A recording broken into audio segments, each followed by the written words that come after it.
اعوذ باللہ من الشیطان الرجیم بسم اللہ الرحمن الرحیم قل اعوذ برب الناس ملک الناس۔ میرے محترم مخاطبین، بالخصوص جامعۃ الفاطمہ دہلی سے تعلق رکھنے والی میری عزیز بہنوں،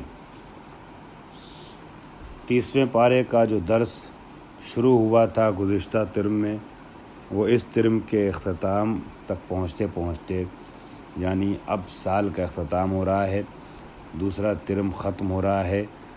1441 ہجری کے اواسط میں ترم کا آغاز ہوا تھا پہلے ترم کا، اور 1442 ہجری کے اواسط میں یعنی ماہ مبارک رمضان میں اس ترم کا اختتام ہو رہا ہے۔ آخر رمضان میں آخری درس آپ کی خدمت میں پیش کرنے کا ارادہ بنایا، پروردگار عالم کی ذات سے تبرک اور تیمن لیتے ہوئے، اور اب یہ درس آج منزل اختتام کو پہنچ رہا ہے، اور درس کے اختتام پر عید کی مبارکباد آپ سب کی خدمت میں پیش کرتے ہوئے اپنی بات کو اور اپنے درس کو مکمل کرنا چاہوں گا۔ 2020 کے اواسط میں شروع ہوا تھا درس، اور 2021 کے اواسط میں درس ختم ہو رہا ہے۔ آئیے آپ کی خدمت میں گفتگو کو لے کر کے آگے بڑھایا جائے، اس طریقے سے کہ خالق کائنات نے 3 سورے جو پے در پے پیش کیے ہیں، سورہ توحید، فلق اور ناس، اس میں الگ الگ اللہ نے ملتے جلتے اور مشابہ پیغامات دیے ہیں۔ قل سے ابتدا ہے۔ اسلام کا بنیادی عقیدہ خدا کی توحید اور اس کی بے نیازی کا عقیدہ ہے، اور اسی سے سارے عقائد کی تفصیلات طے پاتی ہیں، اور یہیں سے اسلام اور کفر کے عقیدے کا فرق واضح ہوتا ہے کہ کفر نے جتنے خدا بنائے ہیں وہ سب محتاج ہیں، وہ سب کے سب محتاج ہیں، اور اسلام کا ایک خدا ہے اور وہ بھی بے نیاز ہے، اور اس کی بے نیازی کی شان یہ ہے کہ رشتوں سے بھی بے نیاز ہے، نہ باپ کا محتاج ہے نہ اولاد کا، اور ان تمام رشتوں سے بے نیازی کا نتیجہ یہ ہے کہ اس کا کوئی ہمسر بھی نہیں ہے، نہ ذات کے اختیار سے اور نہ صفات و کمالات کے اعتبار سے، مطلب نہ تو وہ ذات کے اعتبار سے کسی کا محتاج ہے، نہ صفات کے اعتبار سے کسی کا محتاج ہے۔ دوسری بات اس سلسلے میں آگے بڑھاتے ہوئے یہ کہی جا سکتی ہے کہ انسانی زندگی میں چند قسم کے خطرات درپیش ہوتے ہیں، لاحق ہوتے ہیں۔ ہر مخلوق میں ایک شر کا پہلو ہے اور وہ خطرناک پہلو ہے۔ رات جو ہے وہ خطرے کی جڑ ہے، اور اس میں بہت سے خرافات اور فسادات انجام پاتے ہیں، مختلف اس طریقے کے اقدامات سامنے آتے ہیں۔ پھونکنے والے اور جھاڑ پھونک کرنے والے اور آگ لگانے والے افراد مستقل سماج میں خطرہ بنے رہتے ہیں۔ حسد کرنے والوں کا ایک الگ ہی خطرہ ہوتا ہے۔ اگر حسد منظر عام پر آ جائے تو پھر بڑا مسئلہ ہو جاتا ہے۔ حسد کا اور حاسدوں کا ایک الگ خطرہ ہے جو معاشرے کو ڈراتا اور سہماتا رہتا ہے۔ قرآن مجید نے ان تمام خطرات سے بچنے کا راستہ پناہ خدا کو قرار دیا ہے، اس کے بغیر انسان ان بلاؤں سے محفوظ نہیں رہ سکتا ہے، لہذا خدا کی پناہ میں جانے کی بار بار کوشش کرتا رہے اور اللہ سے درخواست کرتا رہے۔ پروردگار عالم کائنات کا رب ہے اور سب کا مالک ہے اور سب کا معبود ہے، لیکن انسانوں کا ذکر سب کا ہے، لیکن اس سورے میں رب الناس میں اس میں انسانوں کا ذکر صرف اس لیے کیا گیا ہے کہ اس میں شک نہیں ہے کہ انسانوں ہی کو اس میں یعنی مطلب اس لیے انسانوں کا ذکر کیا گیا ہے کہ اس میں شک جو ہوتا ہے وہ انسانوں ہی کو ہوتا ہے، نہ جانور کو ہوتا ہے اور نہ کسی اور کو ہوتا ہے، لہذا انسان کو توجہ دلانے کی ضرورت ہے کہ رب الناس، رب ملک الناس جو ہے وہ خدا ہے۔ بہت معذرت ہے۔ انسانی زندگی کے لیے ایک عظیم خطرہ یہ وسوسہ بھی ہے جو حق کے خلاف کبھی انسان پیدا کرتا ہے تو کبھی جن پیدا کرتا ہے، اور کبھی انسان اور جن شیطان کی نمائندگی کرتے ہوئے خطرہ پیدا کرتے ہیں۔ وسواس حق کے خلاف وسوسہ انسان فلسفہ، دانشوری، سیاست، مصلحت اور رسم و رواج کے نام پر پیدا کرتا ہے اس طریقے کے وسوسے، اور جنات کے وسائل جو ہے تقریباً لامحدود ہیں جن کی اساس توہم پرستی ہے۔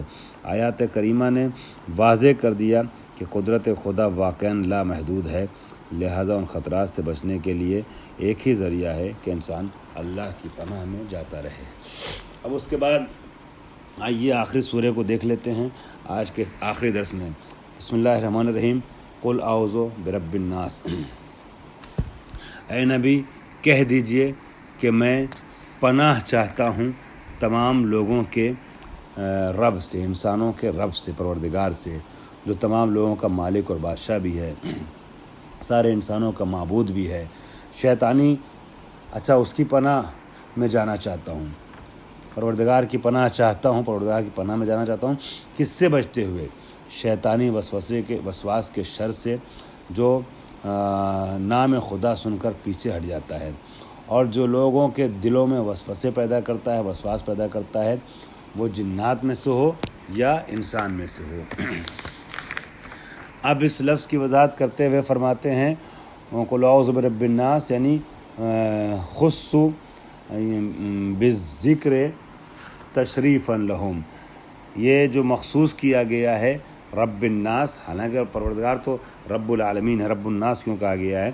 اس انسان کو بزرگی اور شرف عطا کرتے ہوئے، یہ انسان کو شرافت کی منزلوں سے روبرو کرایا گیا ہے، اور کاش کہ انسان اپنی شرافت کا پاس و لحاظ رکھے۔ ملک الناس، اور یہ وہ خدا، اس خدا کی پناہ میں جانا چاہتا ہوں جو لوگوں کا بادشاہ ہے، مالک ہے۔ الہ الناس، جو لوگوں کا معبود ہے۔ یہ عطف بیان، ٹھیک ہے۔ اذ لیس کل رب ملکن ولیس کل ملک الہ، یہ الہ الناس جو ہے وہ ملک الناس کے لیے عطف بیان ہے۔ کیوں؟ اس لیے کہ ضروری نہیں ہے کہ ہر مالک جو ہے وہ رب بھی ہو اور لوگوں کا الہ بھی ہو، لہذا جس ملک الناس کی بات ہو رہی ہے، جس بادشاہ کی بات ہو رہی ہے، لوگوں کا بادشاہ جس کی پناہ ہم جانا چاہ رہے ہیں، وہ کون ہے اس کو بیان کرنے کی ضرورت ہے۔ اس کو بیان کیا گیا عطف بیان کے ذریعے سے، نہیں الہ الناس کے ذریعے سے، ٹھیک ہے۔ وَهَذِهِ الثَّلَاثَةُ تُؤْذِنُ بِكَمَالِ قُدْرَتِهِ عَلَى الْعِبَادَةِ، اور یہ جو 3 بار آیا ہے نا رب الناس، ملک الناس، الہ الناس، یہ ایک طریقے کا ایذان ہے، اشارہ ہے اور اعلان ہے اس بات کی طرف کہ پروردگار عالم ان کو پلٹائے جانے کے اوپر قدرت رکھتا ہے۔ وَتَقْرِيرُ النَّاسِ لِزِيَادَةِ التَّشْرِيفِ وَالْبَيَانِ، اور ناس کو جو بار بار دہرایا گیا ہے، قُلْ اعوذ برب الناس، ملکہم، الہہم نہیں کہا گیا، الناس کو بار بار ذکر کیا گیا ہے، یہ اس انسان کو اور بھی تشریف عطا کرتے ہوئے، شرف و بزرگی عطا کرتے ہوئے، اور اس کو اور زیادہ بیان کرنے کے ارادے سے ایسا کیا گیا ہے۔ من شر الوسواس، تو میں رب انسان، ملک انسان اور الہ انسان کی پناہ مانگتا ہوں، کس سے بچنے کے لیے؟ من شر الوسواس، وسواس کے شر سے بچنا چاہتا ہوں۔ وسواس کیا ہے؟ اسم بمعنی الوسوسہ، یہ وسواس اسم ہے لیکن وسوسہ کے معنی میں ہے، ٹھیک ہے۔ وسوسہ کے معنی میں ہے وسواس، یعنی وسوسے سے بچنے کے لیے پناہ چاہتا ہوں اللہ کی۔ اور وسوسے سے مراد کیا ہے، یا وسواس سے مراد کیا لیا گیا ہے؟ ارید بہ الشیطان، اس سے شیطان مراد لیا گیا ہے۔ سمیہ بفعلہ، وسوسہ جو ہے وہ شیطان کا فعل ہے، تو فاعل کے اوپر فعل کا نام کیوں دیا گیا ہے؟ مبالغتاً، مبالغہ کی بنیاد پر، یعنی گویا شیطان اتنا وسوسہ کرتا ہے کہ وہ وسوسہ کرنے والا نہیں بلکہ خود وسوسہ ہے۔ الخناس، اور یہ شیطان جو وسوسہ کرتا ہے کیسا ہے؟ وسواس یا خناس، وہ وسوسہ کرنے والا ہے، کیسا ہے یہ؟ الخناس، یہ خناس ہے کہ اللہ کا نام سنتے جب کوئی سامنے آتا پیچھے ہٹ جاتا ہے، جب کوئی سامنے آتا ہے انسان تو پیچھے ہٹ جاتا ہے۔ تو یہاں یہ شیطان کیسے پیچھے ہٹتا ہے؟ اللہ کے نام سے پیچھے ہٹ جاتا ہے، لأنه یخنس، یعنی یہ پیچھے ہٹ جاتا ہے۔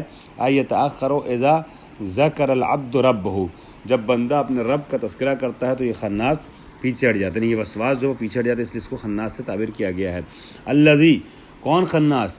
الذی یوسوس فی صدور الناس، وہ خناس کہ جو لوگوں کے دلوں میں جو ہے وہ وسوسے پیدا کرتا ہے، لوگوں کے سینوں میں وسوسے پیدا کرتا ہے۔ عند غفلتہم عن ذکر ربہم، جب وہ اپنے رب کے ذکر سے غافل ہو جاتے ہیں نا، تو یہ شیطان ان کے دلوں کو ورغلاتا ہے، وسوسے پیدا کرتا ہے. من الجنت والناس، اب یہ جو وسوسے پیدا کرنے والا جو خناس ہے یہ جناتوں میں سے بھی ہو سکتا ہے اور انسانوں میں سے بھی ہو سکتا ہے. یا ہو سکتا ہے شیطان مراد ہو کہ جو کبھی جناتی شکل میں جناتی صورت میں آتا ہے، کبھی انسانی شکل میں آتا ہے. بیان للوسواس، یہ جو من ہے من بیانیہ ہے، یہ بیان کر رہا ہے کہ وسواس کون ہے، یعنی وسوسہ پیدا کرنے والا کون ہے. وہ جنات ہے یا انسان ہے. من الجنت والناس، لوگوں میں سے بھی ہو سکتا ہے اور جناتوں میں سے ہو سکتا ہے. اے الشیطان، یعنی وسواس کون ہے؟ شیطان ہے.